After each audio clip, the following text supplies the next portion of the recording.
अच्छा director sir है join no I don't think so. या नहीं, he's joining from his laptop or from SAB office. maybe I don't know. I think I have mailed on both his SEBI's ID and Okay, okay. personal ID. Let us see. I'll let you know once he joins. Yeah.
So, good morning, Commissioner. Good morning. Good morning from India. Yeah, So, good evening. Good evening to you all. yeah. To us, it's good evening. So, how are you, sir? I'm good. How about yourself? Fine. So, I think students have already joined. Some of them are about to join. So, it's nice to see you, sir. It's really nice to see you. And Yeah, it's great to see you too, and I really appreciate this opportunity. I've been excited for this opportunity for a while. yes, sir. So, I think I'm just waiting for my director to join. I know I'm early, so Yeah. I will start whenever you tell me to. Yes, sir. Yes.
Sir, how is the COVID situation in Washington? Roisman, sir? You know, I think it's improving. You know, I think we're constantly we're there's improvement. I think part of it is I think some of it is run of the course. Part of it is I think just the weather. So people are spending more time outside and less close. But it's I think we're steadily improving. Every state seems to have a different kind of story, but I think that's the future. I'm hopeful we're all on a positive trajectory. I think that's all we can hope. What about for you?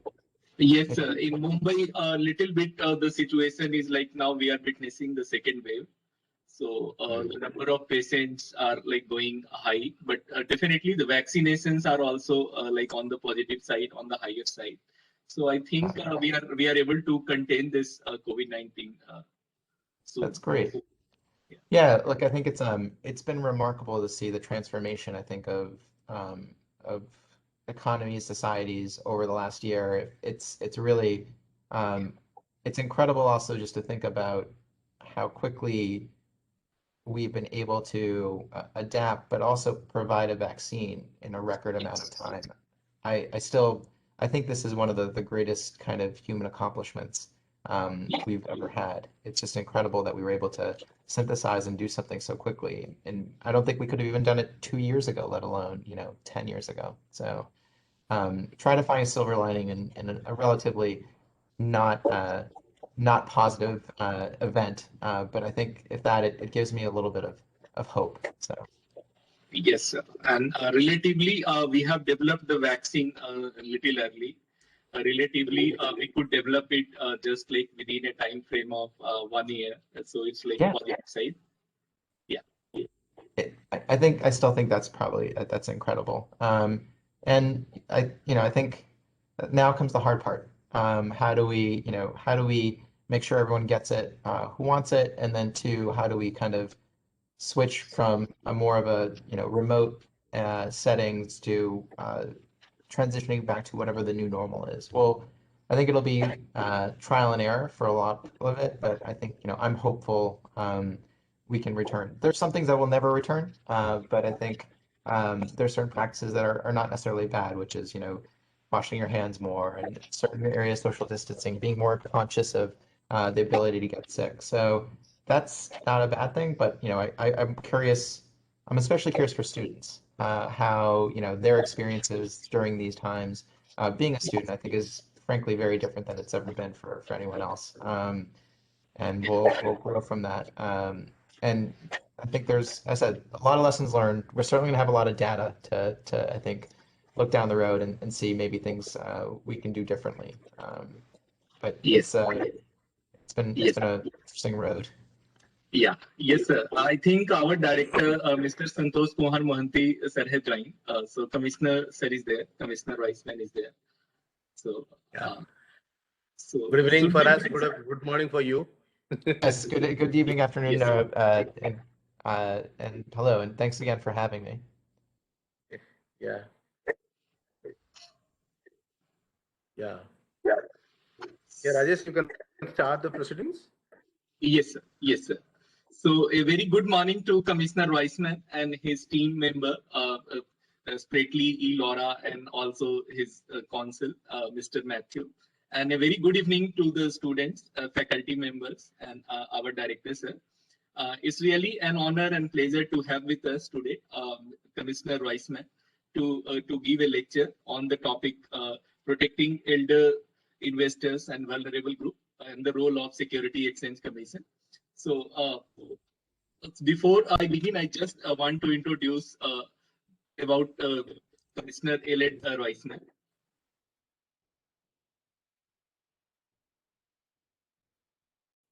Yeah. So can you see?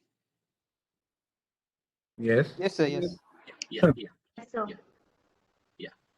So Commissioner Roisman was appointed by the President Donald J. Trump to the U.S. Securities and Exchange Commission, and he joined Securities Exchange Commission in 2018, and he was also designated as acting chairman of the Security Exchange Commission by President Trump on December 23rd, 2020, and he was acting chairman till December 24, 2020, and currently he is commissioner. The Commissioner Roisman earned his bachelor degree in the history at Cornell University and his JD at the Boston University School of Law. Commissioner Roisman joined the Securities Exchange Commission from the U.S. Senate Committee on Banking, Housing and Urban Affairs, where he served as chief counsel. In that role and the Securities Council on the committee, he advised multiple committee chairmen as well as members of the committee on securities, financial regulation, and international financial matters. Commissioner Roisman worked on drafting several pieces of legislation that became law and played an integral role in the drafting and negotiation of the Economic Growth, Regulatory Relief, and Consumer Protection Act. Before working in the Senate, he served as counsel to SEC Commissioner Daniel, focusing on enforcement and policy relating to US equity and fixed income markets, the asset management industry, and international regulation of capital market. Prior to joining the Security Exchange Commission, he held positions as chief counsel at New York Stock Exchange, Euronext, and as an associate at the law firm of Milbank, Tweed, Headley and McCloy LLP in New York. He has definitely in the last 2-3 years he has worked in most of the areas in the Security Exchange Commission, but in the 3 areas he had made valuable contribution. And first of that area is improving proxy voting processes for long-term investor, where under the chairman Jay Clayton, he designated Commissioner Roisman as lead policy maker tasked with the considering improvements to the proxy voting process. He led the Security Exchange Commission's effort to amend the shareholder proposal rules under Section 14A8 of the Security Exchange Act 1934. He also led the agency initiative to modernize the federal proxy solicitation rules. These amendments aim to enable investors who use proxy voting advice to receive more transparent, accurate, and complete information on which to make their voting decisions without incurring undue cost or delays that could adversely affect the timely provisions of proxy voting advice. Commissioner Roisman also led the commission in issuing guidance to investment advisors under the Investment Advisors Act of 1940 and how to fulfill their fiduciary duty to clients in the context of proxy voting.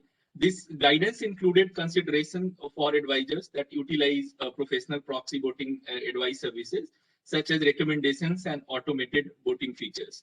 Concurrent with the issuance of the guidance to the investment advisors, the Commission provided an interpretation and related guidance regarding the applicability of federal proxy rules to the proxy voting advice.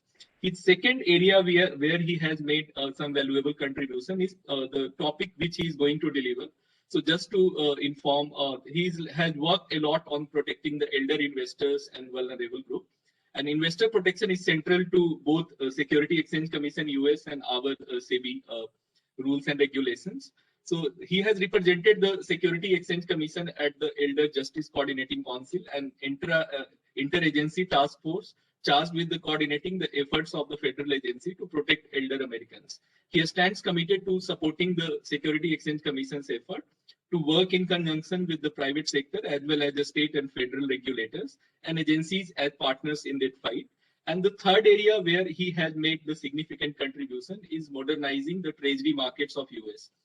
We all know that the US treasury market is the deepest and most liquid market in the world and plays an important role in the global financial system. Given this market's importance, the Commissioner Roisman has supported the Security Exchange Commission's active coordination with other federal regulators charged with its oversight. He has also called for the Security Exchange Commission to consider regulatory enhancement that could improve the treasury market's transparency, integrity, and resiliency in the light of significant evolutions in treasury market structure. Now, to welcome Commissioner Roisman, we have with us our director, who is also a board member of SEBI. Our director, Sri Santosh Kumar Mohanty sir, is a director of our institute. He is an IRS officer of 1991 batch and is presently posted as a board member with the Security and Exchange Board of India.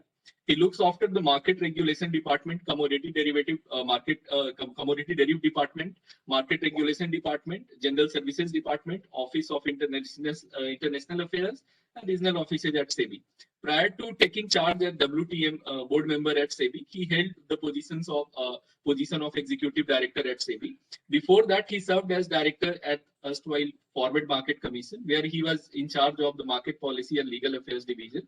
He is an MA in International Studies from JNU New Delhi and holds an LLB and PG Diploma in Securities Law in Mumbai University. Our director sir has also made various valuable contribution in the working of securities rules and regulations. But to curtail, since you are already aware, so now I request our director sir to formally welcome Commissioner Roisman. Yeah, thank you, Dr. Rajesh Kumar. Yeah. It's an honor, Commissioner Roisman, to be here with us, and we really our privilege for to be here in this evening gathering in Indian Standard Time, and to bother you on the morning of USA to talk to you, especially on a subject that is, I'm sure, is quite close, a little bit of work interest area that I have seen from the website, and Dr. Rajesh Kumar just now read it out. You've been doing quite a lot of good work in the field. The latest, I think globally, all of us are concerned about the climate change and sustainability reporting. I will just take this opportunity, Commissioner Roisman, that I think from next year onwards, we have in SEBI in India, we are going to make it mandatory for the listed entities to come out with some mandatory disclosures, enhanced disclosures about the business responsibility and sustainability reporting. And we have introduced a lot of quantifiable metrics, which is going to make it very simple for them across the listed entities, across sectors. And they'll be coming out with a lot of data and a lot of information about the emissions that they are going to that they're making, and the carbon emissions and consumptions, water conservations, social security, humanitarian angle. Lot of aspects have been covered, and after a deliberate, a long, prolonged deliberations with the industry, as well as with the international standard setting bodies, and we have come out with some kind of a framework. I hope this will go a long way for the investors of both institutional as well as big house, big HNI kind of investors, insurance companies, foreign portfolio investors who can really have more value-based assessment of the performances of the Indian listed entities in terms of climate change, tackling the climate problem and challenges, and sustainability reporting. This is one area where I have seen you've been also working very passionately, and this is also good to hear. Apart from the fact that all the regulators are interested in investors' protections in general, you've been particularly taking up the cause of the elderly investors, which is really because in India also we have these issues whenever something happens, some crisis takes place. It is the elderly pension holders, elderly investors, they really get it on a very wrong side, and we really feel very sorry for them and try to do whatever we can as a regulator. But certainly there should be some kind of a prioritized agenda for a regulator to treat the elderly investors on a little different pedestal than the other investors, which will definitely take inspiration from your work in USSEC, and of course investment advisory and the proxy voting. All these areas we are quite seized of all those aspects. And corporate governance, as you know, world over, it's a phenomenon concept that everybody wants to improve it, and we try to improve it as much as possible. But nobody really can measure how much corporate governance, the level, how much it is improved. It is very difficult to quantify at any particular point of time. But it's a continuous process. We are also trying to improvise the corporate governance affairs of the companies in terms of appointment of directors, their processes, their appointment processes, their auditing, and conflict of interest areas, and related party transactions, and so on and so forth. This is also another area where SEC I found is really working hard to ensure that companies are well governed. Of course, the latest trend of SPSE is also a very fast catching up in India. Also, the imagination of the regulator. We're trying to figure out what to do about it. And latest news that we have heard that SEC also is trying to get into the risk management and internal affairs, and how SPSEs are managing their own affairs in terms of governance and acquisition of dispacking, etc. So that will definitely watch this space particularly more seriously, and then try to do something on that front. And it's really wonderful to have you here. Just to tell one more thing before I leave, this India, I think this SEBI is one of those very few regulators. I believe, I think in Asia, I think we are the only regulator which is having such a beautiful, very sprawling academic institute. Whenever you visit India, please make sure that you have one day extra for us. We'll take you to this lovely campus that we have built, and we are having full-fledged courses. In fact, this Masters in Law program that we have introduced last year is this batch, unfortunately, due to pandemic, they are going to pass out through online mode. They are yet to see the physical campus themselves, but we are hell-bent that we are definitely bringing the students at least for one trimester to the campus before they pass out. And we are having a lot of courses, full-fledged courses, as well as part-time courses, capacity building programs, and therefore we'll be looking forward to persons like you and taking your expertise and guidance, and also try to rope in as many as experts possible to address our students from time to time, because this is one of those very few regulator sponsored institute where you would like to produce really sincere professionals who are going to the future and backbone of this securities market in India as well as in entire world also. So with this, I would not try to be in between you and the students, and we will be really looking forward to your lecture, your address. Thank you again for joining us, for accepting our invitation, and my blanket invitation stands till you come to India. Will the moment you arrive in India, will take you to our campus and so you. So that's all from me. Thanks a lot. We'll be catching up frequently on this issue from time to time. Thanks. Thank you so much. That was an incredibly kind introduction, and I'm truly honored to participate here. It's not often I get to interact with people as thoughtful and as experts as Dr. Kumar and you, Dr. Moti. It's been a pleasure to have this opportunity, and thank you. And I'm also incredibly excited to talk to students, honestly, already professionals, but who are trying to further and have a better understanding of the global international securities landscape. So please, thank you, everyone. I don't think I need to do anything more bio. I think you've been too kind. So I'll quickly just go into um, a standard disclaimer, which I always have to provide, which is that my views and remarks today are my own, and they don't necessarily represent that of the entire Securities Exchange Commission or the commissioners. And as you know, today I'm planning on talking a little bit about elder financial fraud and how we at the Securities and Exchange Commission combat it. And before I go further, I want to provide a very brief overview of the SEC. I know most of you are familiar with it, but I just want to give a quick review so people can have that. If people are more curious and want further detail, it will be much easier for you to just go to www.sec.gov. We have a history page there and talks about our authority and what we do.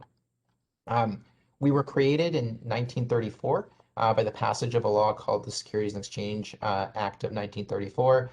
It was a response to the US stock market crash of 1929. We're headquartered in Washington, D.C., and we have 11 regional offices across the country. And we're composed at the top of the commission. It's a bipartisan 5-person commission. What happens is usually the president gets to choose 3 people, so they have a majority, and the other party gets to choose 2. We have a rule, or the law says you cannot have more than 3 people of the same party at the commission at one time. And the way we are put into place is we're nominated by the president and then confirmed by the US Senate, which is one of our 2 federal legislative bodies. The other is the House of Representatives. The other thing the president does is they designate one of the commissioners as the chairman and who serves as the agency's top executive. And we have a 3-part mission. We protect investors, we maintain fair, orderly, and efficient markets, and we facilitate capital formation. And all 3 of these facets are mutually reinforcing. Each is equally important, but this evening we're focusing on protecting investors, particularly elder investors, who unfortunately are heavily targeted for financial exploitation. So, elder fraud. That occurs when someone exploits a position of influence or trust over an elderly person to gain access to that person's trusts or finances. And just as a rough number, the US National Council on Aging estimates that while this number is probably likely substantially underreported, elder financial abuse fraud costs older Americans roughly $37 billion per year. And falling victim to financial fraud can, and often does, lead to adverse physical, emotional, and psychological effects well beyond the financial damage. And when I came here to the commission, one of the things I often think about is I do not know a single person who somehow is not impacted by elder financial fraud, whether it's a family member, a loved one, a friend, someone who was important in their lives. Someone always knows someone. And I think that's why it's just such a passionate project of mine, but also for most people.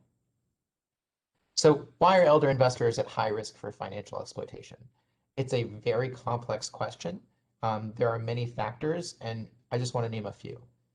One, obviously, there's a high concentration of wealth since older adults have accumulated assets over careers and lifetimes. Another reason often is that there's some cases there's cognitive decline. The aging process can bring both cognitive and physical changes, including increasingly more with Alzheimer's and dementia. Another thing we're seeing, I think, especially today, is there's a lot of fear of inadequate retirement savings. People are constantly worried about whether they'll have finances when they're, after they either are retiring or during the time right before retirement, worried that their fixed income will not be enough once they stop working. And then one I think that is particularly pronounced during today is social isolation. It's a leading factor in financial exploitation of older investors, and it's been even more of a concern over the last year with the unprecedented quarantines due to COVID-19. And when people are socially isolated, they turn to the internet, they answer phones, and they pursue alternative social outlets. And one thing we certainly have seen is scammers have taken notice. So how does the SEC combat elder fraud? So we have a multifaceted approach to addressing it. We focus on things like education and prevention, enforcement of our rules, and even sometimes promulgating the rules. And every division and office at the SEC plays an important role in this approach. It's not a singular effort by, just us at the commissioner level or one division, it's everyone. And we also not only focus on it internally, we coordinate and collaborate with other entities, other departments and agencies in our government, the Department of Justice, we have, the U.S. Postal Service, Health and Human Services, aging. All of us work together to try to combat it. We also have, we work with our regulated entities, our broker-dealers, our investment advisors, our exchanges, things to, hearing from people who are on the front lines, talking to older investors to make sure that, they are looking out for their best interests. We engaged with the general public and advocates. These are all ways that we're trying to combat it. We all have interest in carrying out this shared mission to protect elder investors. One of the ways we do this is through education and prevention. And it's the critical component in combating elder fraud. I often say there's irreparable damage already done by the time we at the commission hear about elder financial fraud. It's happening well before our enforcement attorneys usually get involved. And that's why we spend a lot of resources being proactive to raise awareness with elder investors, their families, and financial professionals. And we do that through a multitude of ways.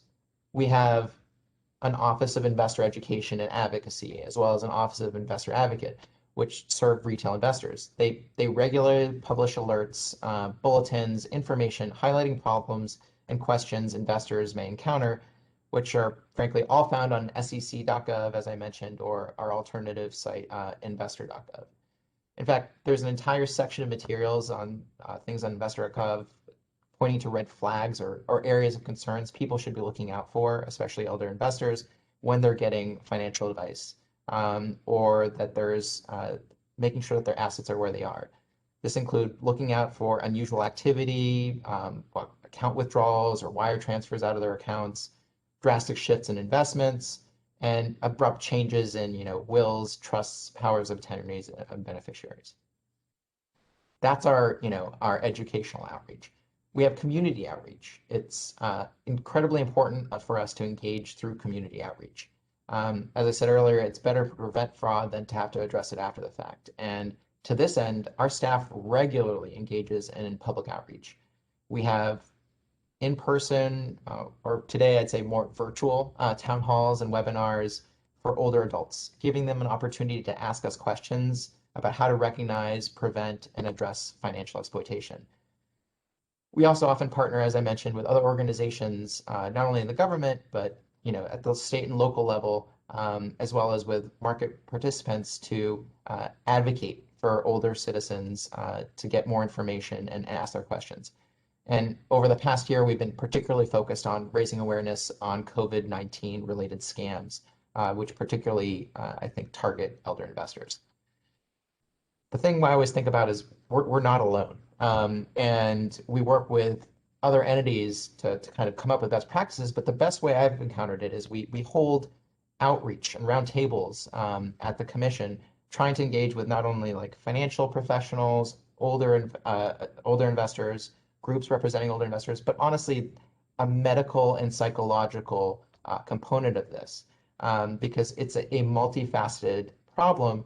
And often what I found is that these kind of engagements coming from all sorts of people creates almost like a crowdfunding of ideas, better ways to combat all the things that we see every day in terms of elder abuse and fraud. And once we have a better understanding of the issue, we can actually be smarter about promulgating rules and other means to achieve more success in combating elder fraud. We're also, as I mentioned, or as Dr. Kumar mentioned, we're a member of the Elder Justice Coordinating Council with other organizations, and our sole goal there is to stop elder abuse, neglect, and exploitation. So I mentioned outreach, I mentioned education.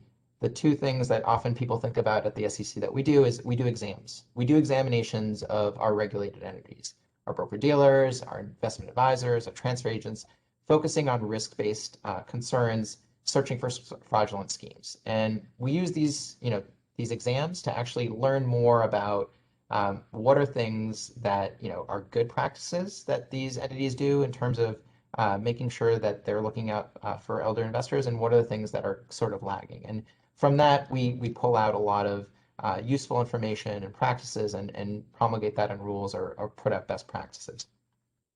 And this is particularly important when we have financial advisors, whether they're broker-dealers or investment advisors. From them, we can call out, what we think is, new and burgeoning issues in terms of elder fraud, but also how companies and registrants are trying to tackle it. And then I think what people most think of us, unfortunately, well, it's not unfortunately, but it is, we think of enforcement. It's the cases that the SEC brings. It's their division which investigates and punishes those who mistakenly think that they can get away with wrongdoing. And there's really, when I think of elder fraud, there's usually three types of fraud that they're particularly susceptible to. Boiler room and pump and dump schemes, Ponzi schemes, and then I'd say trusted advisor fraud. So, boiler rooms refers to outbound call centers selling questionable investments by telephone. We bring a lot of cases in that respect, targeting older adults. Ponzi schemes, people are probably familiar. It's when you take in money from new investors, usually elder, and pay it out to earlier ones to cover the fact that these outsized returns that these promoters are promising are just not sustainable or real. And then the third is people taking advantage of older investors that they're clients, whether that's broker-dealers, investment advisors, putting them in questionable investments, or just frankly outright stealing. But we have many examples in our list of enforcement cases. I'm happy to send you more on that, but I think that's pretty much it's well known. So I'm trying to be brief because I want to make sure you have time for questions. We also do regulations. We talk about new rules targeting how we can prevent investor fraud. We work with Congress. We work with other agencies. So it's top of mind for us. I think the last two things I really kind of focus on are the future challenges that we face, and then what can we do more. So future challenges. First, we have a large segment of at least the US population that is entering the retirement years, meaning there are more and more people who are going to be susceptible.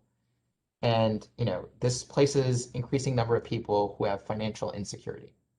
So I think from that, scammers are paying attention and preying on adults, especially during times like this, who lack social contact and often financial acumen. Another thing, which is sort of a double-edged sword, I think is ultimately positive, but we have new technology. On the one hand, it's made investing in wealth management more accessible to everyone, but on the other, it's easier for wrongdoers to commit, I'd say, more sophisticated forms of fraud. And so we have to kind of just embrace that and think about how can we be more proactive and impactful given these technological changes and I think demographic changes. The last thing I'll leave you is what can we do to help stop this? And I think this is a global initiative where I've yet to meet anyone who said they're against stopping elder abuse. So People just need to come together and crowdsource ideas. And here are a few things that I've done tens, if not hundreds of meetings on these. This is what I think the things that really stick with me. Of all the meetings, one of the most fascinating, I think, conversations I had, it was based on a psychological study of someone looking to help promote elder investor education. And what they found is, understandably, elder adults don't like to be viewed as victims. And they're more receptive when the message is framed as a way that they can help others. So if you tell an older investor, you're going to be a target for fraud, you should look out. Older investors didn't really take that in, and there was less reporting of scams. But if it was framed in a way saying, you need to look out for your friends and your neighbors, these are things that you should be aware of, they were more likely to call people and alert them of potential frauds. They viewed it as their responsibility to warn their friends. And it was about empowering elder adults to take preventative measures and be vigilant against potential financial fraud rather than pointing to them as the victims. And it was one of those things that until you hear it, it makes eminent sense in my own mind of like, that's how I would like to be talked to. But for whatever reason, we were not approaching it in that framework. And so it kind of forced us to kind of reevaluate and talk to people in a different way. And I think we're seeing benefits from that. I think there's a lot more online from us about things that we recommend people do. If you're an elder investor, to think about, you should always ask questions. They rely on the fact that many people don't bother to investigate before they invest, whether it's their person that they're giving them advice is actually registered or that they have a prior bad actor or bad act strike against them. I think we all know this. If something seems to be too good to be true, it probably is. If people are telling you it's a once in a lifetime event, probably isn't. There's a reason it's probably a once in a lifetime event, and it may not be that good. So people just need to be conscious of it. And then a big thing we always tell folks is like, don't lose sight of your investments. You should always monitor activity in your account and request regular statements because there's constantly people who are just trying to take advantage of people not following what they have. And look, I'm very conscious of the time. I again want to just thank you so much for having me. But what I really would like is people to engage. And if you don't have the opportunity to ask me questions at this forum, please always know that my virtual door will always be open.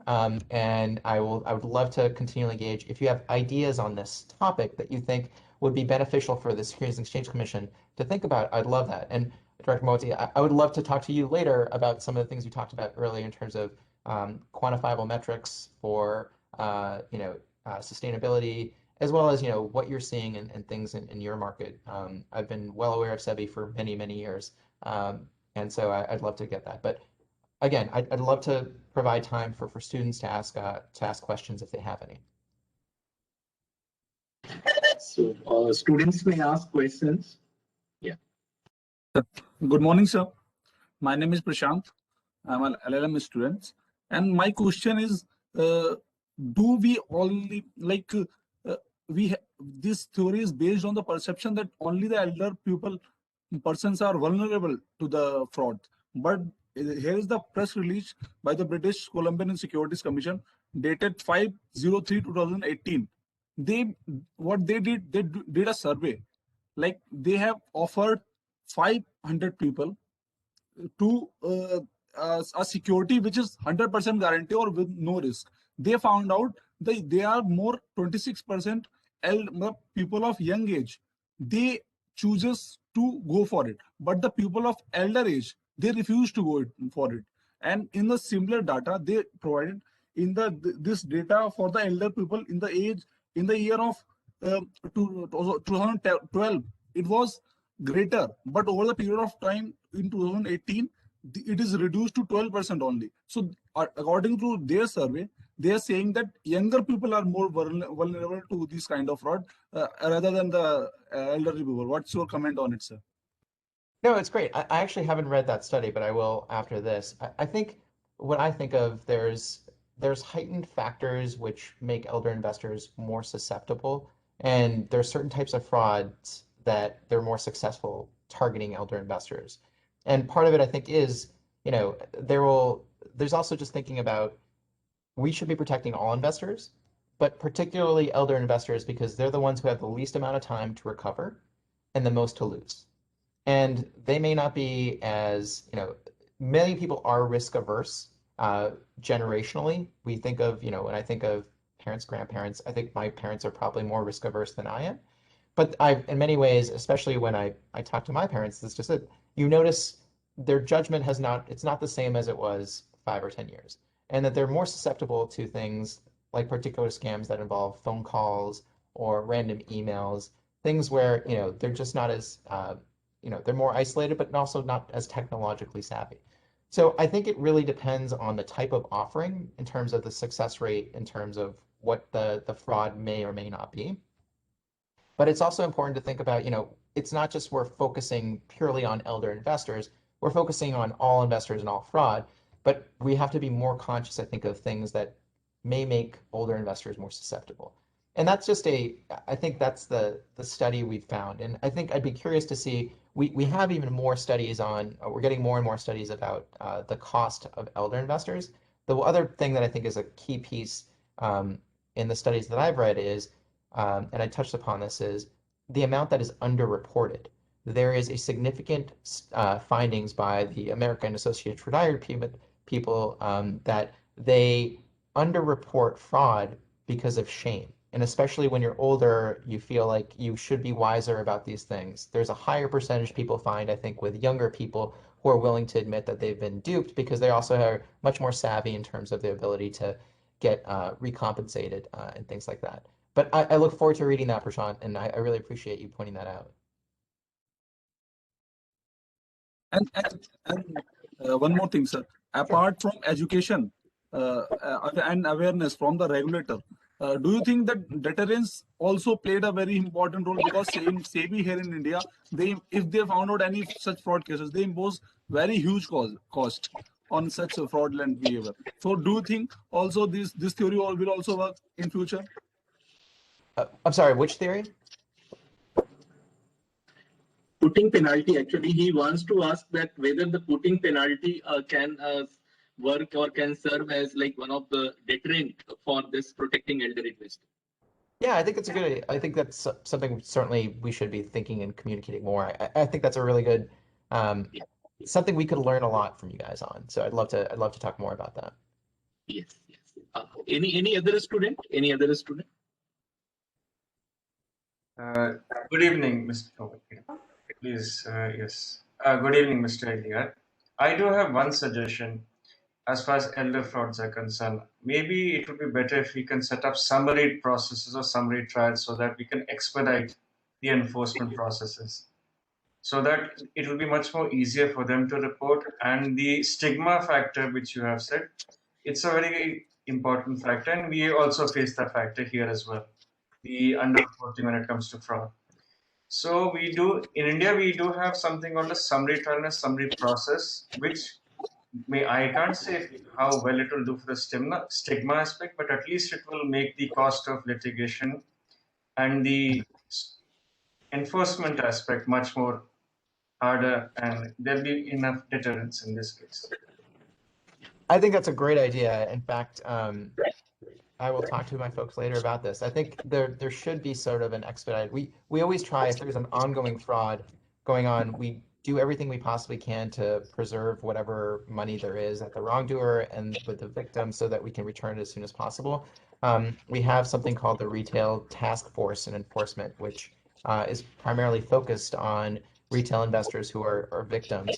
I think to your point, which I think is a really good one, is I would love to kind of help encourage and facilitate people's comfort in coming to us, whether it's anonymously or through a trusted advisor or someone else, alerting of these things earlier on. And the more people feel or understand that they're not alone, and that these are sophisticated people trying, desperately just to take their money, and also the understanding that they play a volume game. They will reach out to thousands, 10,000, 100,000 people. They just need a few that are successful in order for them to be successful. And so part of it is honestly, I think, human interaction or people's ability to understand. You know, another thing I found very helpful was there's a in our state of Massachusetts, there's a local community that puts essentially in their newspapers, this is the common fraud of the week that people are seeing. And people are more aware of that. You know, there's also segments I would love to see on personally on CNBC on the ticker sign, something like people should be aware of the following fraud that's going on, call if you know it. But the thing that I found has been the most helpful and successful in terms of preventing this is honestly outreach by folks like you and like me to our elder neighbors, our family, our friends, telling them that if they have questions, come to you, talk to you. And a lot of the things I mentioned, you know, if people are telling you this is a once in a lifetime opportunity, if people are saying this, you know, it's just too good to be true, you need to ask those questions. And no one, you know, no one's going to judge you. We just need you to be aware that there are people out there who don't have necessarily your best interests, and there's a quick way for us to figure that out. And all you lose is time, and you know, potentially can save yourself a huge loss. And I think because we all have some experience with this at a personal level, um, I think it's incumbent on all of us to kind of prevent other people from having to face that sad reality. So, Yeah. but excellent point. Yeah. Thank you, sir. Any one or two questions? Yes, More? sir. Yeah, please. Sir, so my question is with respect to the regulations as a mean to protect the elder investors. In your opinion, how much can be the reach of these regulations when it comes to prevention of these frauds? Because when it comes to right of these people to manage their own funds, and when we try to regulate it, then they are very adamant about saying that this is what I want to do. Then Yes. how to do about it? That's an excellent question. And it's one that we've struggled with for long. And honestly, our elected officials do too. We recently had a big change for us, which was there was a law change um, that was sought after by many people in the private industry and also regulators, where what we were seeing is you have people who are, for example, at banks or broker dealers, and they have their elder investor saying, I need you to move all my money to this person. And these, you know, financial intermediaries, these regulated entities, had no ability to stop it because even when they were concerned, they would talk to the person saying, are you sure? Does this make sense? And to your point, some people feel, you know, it's their money, it's their assets, it's their right to do what they want. And what we've ultimately decided is there's always going to have to be a balance, and it's not going to be perfect.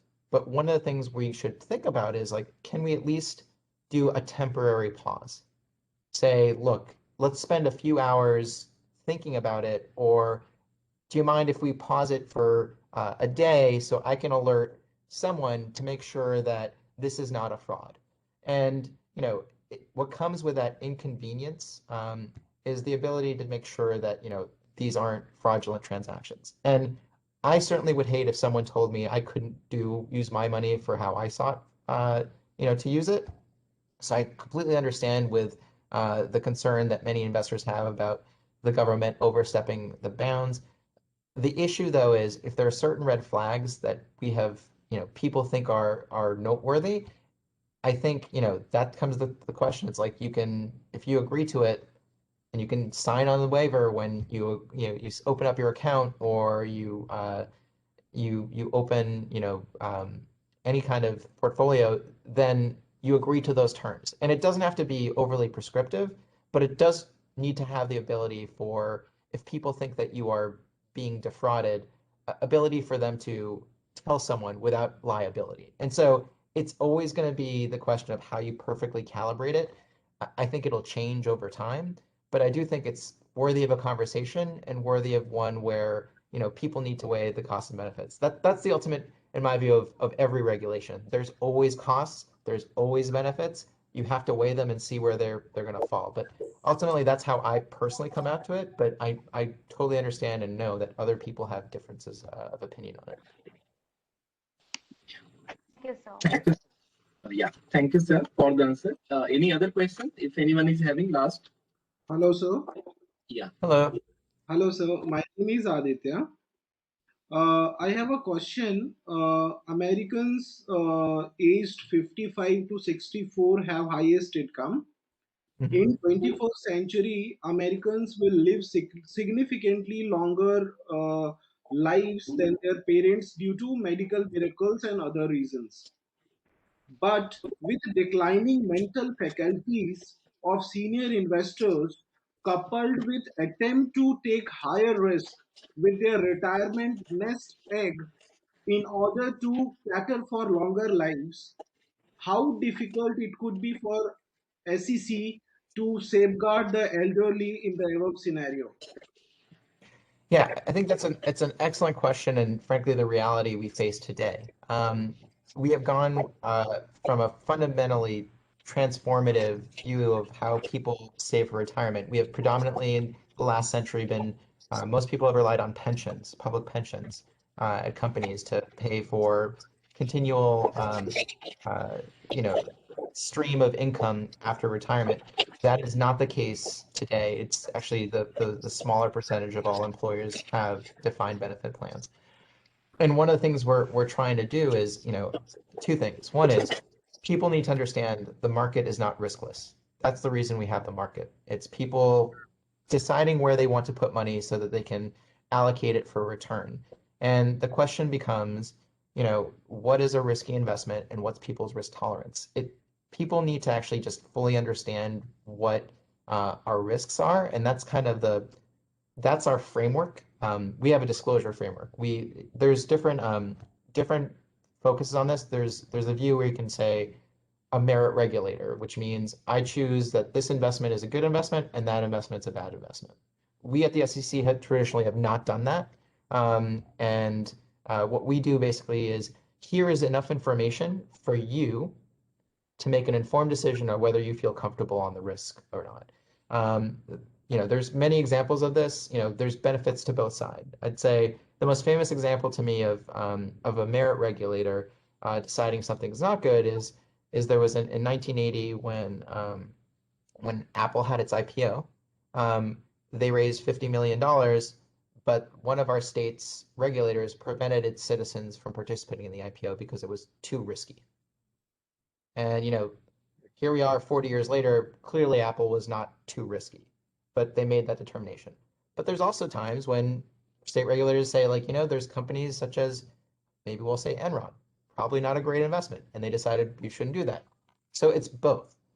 I've come to believe that if people have enough information, they should be free to make their own decisions on it, and fully conscious of the fact that, as I said, I don't think this is a casino, but I also don't think of this as, there's no risk in the marketplace. Everyone needs to feel comfortable that they can lose their money, but they have to make that decision based on whether they think that's likely or whether they think that they're going to gain due to the company's success. And so our job is, how can we make sure that investors ultimately have that key material information to feel comfortable investing? And I truly believe the more people who invest in the market, the better we all are in terms of like ensuring financial stability and non-insecurity for elders, but also just, I think, for the future. It's important.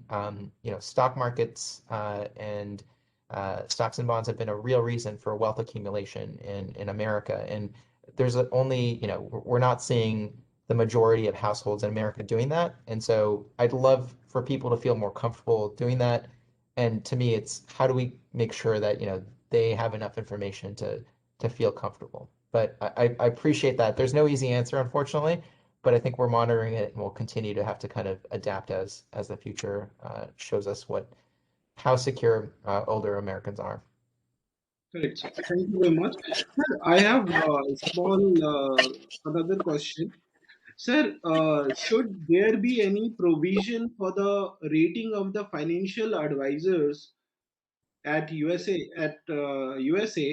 like suppose they have advised 50 elderly people or any group of people in a year, and what are the performances based on that, if there shall be a rating, and if a financial advisor fails to perform the duty, he should be blacklisted or any such provision. Like similarly, we go to hospital, we sign all the undertakings that even in a mere small surgery we may die, but it is the duty of the doctor to safeguard our life. Similarly, if it is implies to the financial advisor, sir, will it be hold good, or is there any provision as such existing with SEC? Sure. So we have primarily two regulated entities that we oversee that provide financial advice. Those are broker dealers who are predominantly, buying and selling the market, but don't give, financial advice on and manage constantly, for the most part, financial planning. Or if they do, they take a commission rather than charge a fee. Asset managers or investment advisors we have here they usually charge between half a percentage to 2% to manage other people's money. If you think about that, there's drawbacks to both. One is if you're investing in something for 30 years, paying for it once, if you're paying a broker dealer once for that transaction, if you're planning on staying in that investment, it's probably better than paying 2% every year on that investment over time. But we have a standard of care for each. We recently promulgated a new rule called Regulation Best Interest, which requires broker-dealers to keep their clients' best interest when they're making financial recommendations. And you can't disclose it away. You can't say, hey, I have a side deal that if I recommend this product to you, I make money.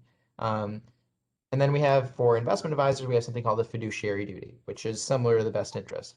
But ironically, you can disclose away some of these things. So we view it through how do we enforce and ensure that people are meeting those standards appropriately, because and we bring those cases very often, because that ensures that people are honestly looking out for their clients. Something that seems pretty common for all of us, especially for attorneys. That's our job. That's the duty we take. But there's always bad apples. What I always like to say is, no matter what, there will always be bad apples. But remember, they are the minority of the field. Just like I've always, we all hear lawyer jokes. There's always people who are bad lawyers, but you know what? The vast majority of lawyers are good people trying to do their job.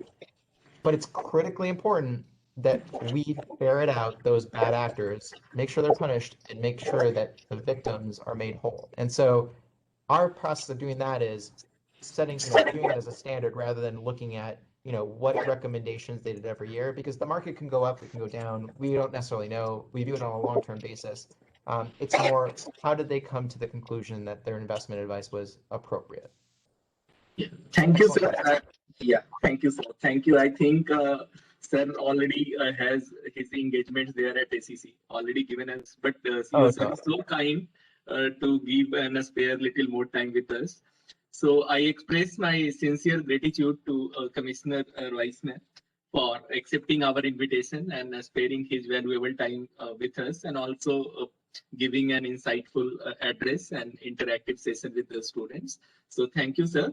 And I also thank SEC staff members, the Laura and also Matthew, sir's counsel, who already had 2-3 discussions, and then they finalized this and finalizing time. So I thank both the officers of Securities Exchange Commission. And I also thank our director, sir, for being our constant, consistent support and guidance, for guiding us, supporting us at all the time. And I thank the faculty members, the students, and all the department heads for being here for this program and IT support.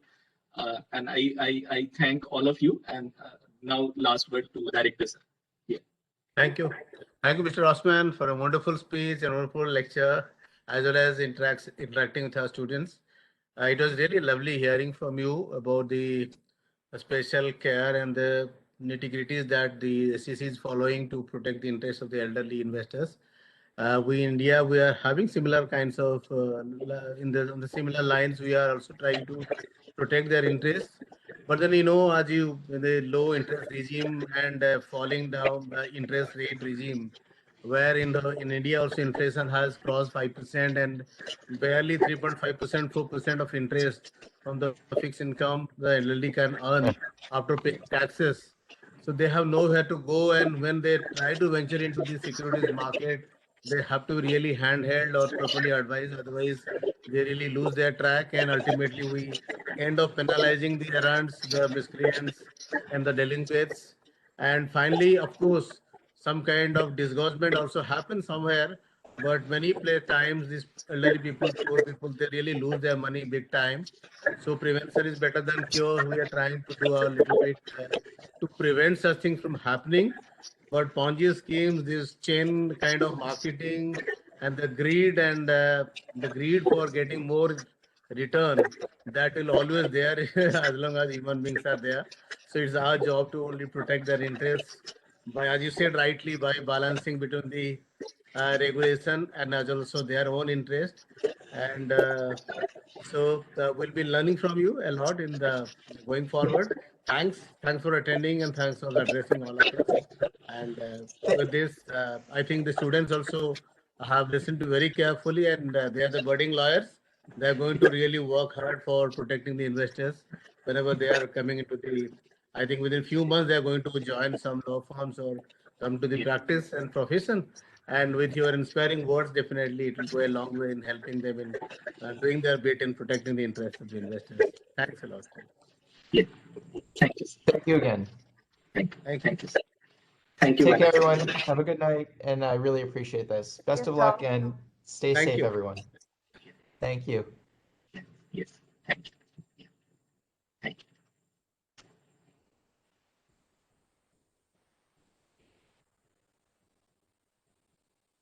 Yes, sir. He left. Should I end the session? Yes, please. Please. Okay. Bye. Thank you. Thank you. Thank you. Thank you.